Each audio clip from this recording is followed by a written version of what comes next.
Electric generator మరియు AC DC ప్రవాహాలు. ఇప్పుడు పటంలో చూపినట్లు వక్రంగా ఉన్న రెండు అయస్కాంత ధ్రువాల మధ్య ఒక దీర్ఘ చతురస్రాకార తీగ చుట్టను ఉందనుకుందాం. తీగ చుట్ట భ్రమణం చెందితే తీగ చుట్ట భ్రమణం చెందితే దాని గుండా ప్రవహించే అభివాహం ఏమవుతుంది? మారుతుంది. అప్పుడు విద్యుదయస్కాంత ప్రేరణ నియమం ప్రకారం తీగ చుట్టలో విద్యుత్తు ప్రేరేపించబడుతుంది. అదే తీగ చుట్టలో విద్యుత్ ప్రేరేపించబడే విధానం ఏంటంటే, మొదట తీగ చుట్ట గుండా అయస్కాంత అభివాహం ప్రసరించే విధంగా తీగ చుట్టను అమరుద్దాం. అయస్కాంత అభివాహం తీగ చుట్ట గుండా ప్రసరించే విధంగా తీగ చుట్టను అమర్చితే అది నిశ్చల స్థితిలో ఉన్నప్పుడు దాని భుజం ఏ పైవైపుకి, వేరొక భుజం బి క్రింది వైపుకి ఉందనుకున్నాం. అప్పుడు తీగ చుట్టలో విద్యుత్ ఏమిటి? విద్యుత్తు ప్రేరేపించబడదు. అంటే తీగ చుట్టలో విద్యుత్ ప్రవాహం విలువ ఏంటి? శూన్యం. అలాగే తీగ చుట్టను సవ్య దిశలో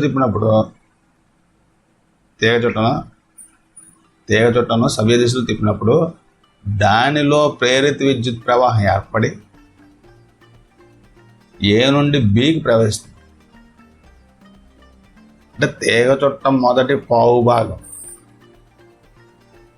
భ్రమణంలో విద్యుత్ 0 నుండి మ్యాక్సిమం అంటే గరిష్ట విలువను చేరుతుంది. మళ్ళీ ఏంటంటే తీగ చుట్ట క్షితిజ సమాంతర స్థితిలో వచ్చేసరికి అందులో ప్రవహించే విద్యుత్ అత్యధిక విలువను చేరుకుంటుంది. గరిష్ట విలువకు పెరిగి తీగ చుట్ట సమాంతర స్థితిలోకి వచ్చేసరికి అందులో ప్రవహించే విద్యుత్ అంటే అత్యధిక విలువకు చేరుకుంటాం. తీగ చుట్ట భ్రమణాన్ని అదే విధంగా కొనసాగిస్తే తిరిగి తీగ చుట్ట యొక్క భుజం ఏ క్రిందికి, భుజం పై అంటే బి అవుతుంది, పైకి వచ్చేటట్లు నెట్ట నిలువుగా అమరేటప్పటికి రెండవ పావుభాగ భ్రమణంలో విద్యుత్ ప్రవాహం మరలా తగ్గి శూన్యానికి చేరుకుంటుంది. ఇలా మొదటి అర్ధ భ్రమణంలో లాగానే రెండవ అర్ధ భ్రమణంలో కూడా విద్యుత్తు ప్రవహిస్తుంది. కానీ ఈ విద్యుత్ ప్రవాహ దిశ ఎలా ఉంటుందంటే మొదటి దానికి వ్యతిరేక దిశలో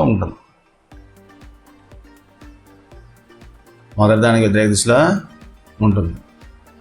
ఇప్పుడు తీగ చుట్ట రెండు చివర్లు ఏంటంటే స్లిప్ రింగ్కి కలుపుబడి ఉంటాయి.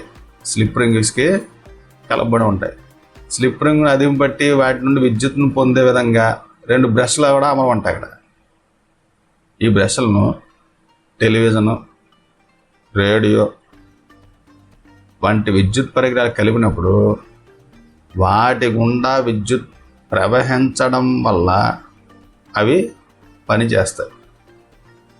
ఈ విధంగా పొందిన విద్యుత్తు తీగ చుట్ట అర్ధ భ్రమణానికి తన దిశను మార్చుకుంటూ ఉంటుంది. ఇలా ఉద్భవించిన విద్యుత్ ఏమంటారు? ఏకాంతర విద్యుత్ అంటారు. ఏసీ అంటే నిర్దిష్ట కాల వ్యవధిలో విద్యుత్ ప్రవాహ దిశ మారుతూ ఉంటుంది. కావున ఏకాంతర విద్యుత్తు ఖచ్చితమైన పౌనఃపున్యాన్ని కలిగి ఉంటుంది. ఇప్పుడు ఏంటంటే దీన్ని ఏమంటారు? ఏసీ జనరేటర్ అంటారు. మనం విద్యుత్ జనరేటర్తో ఏకముఖ విద్యుత్తుని పొందగలం. ఏసీ జనరేటర్ డీసీ జనరేటర్ మార్చాలంటే రెండు స్లిప్ రింగులను తీగ చుట్ట రెండు చివర్లో కలిపితే ఏసీ జనరేటర్ను డీసీగా 2 స్లిప్ రింగులు తీగ చుట్ట రెండు చివర్లో కలిపితే ఏసీ జనరేటర్ను డీసీ జనరేటర్ పనిచేస్తూ డీసీని ఉత్పత్తి చేస్తుంది. ఇప్పుడు తీగ చుట్ట నిలువుగా ఉన్నప్పుడు మొదటి అర్ధభ్రమంలో ప్రేరేపించబడిన తీగ చుట్ట నిలువుగా ఉన్నప్పుడు మొదటి అర్ధభ్రమంలో ప్రేరేపించబడిన విద్యుత్ గరిష్ట విలువను చేరి మరలా శూన్యానికి వస్తుంది. తీగ చుట్ట ఈ స్థితి నుండి తిరిగి రావడం వల్ల తీగ చుట్ట చివరలను తాకే స్లిప్ రింగ్స్ యొక్క స్థానాలు ఏమవుతాయి? మారుతాయి. దీనివల్ల రెండో అర్ధభ్రమంలో విద్యుత్ ప్రవాహం దానిదే తీగ చుట్టలో వ్యతిరేక దిశలో ప్రవహించడం జరుగుతుంది. అంటే ఒక పూర్తి భ్రమణంలో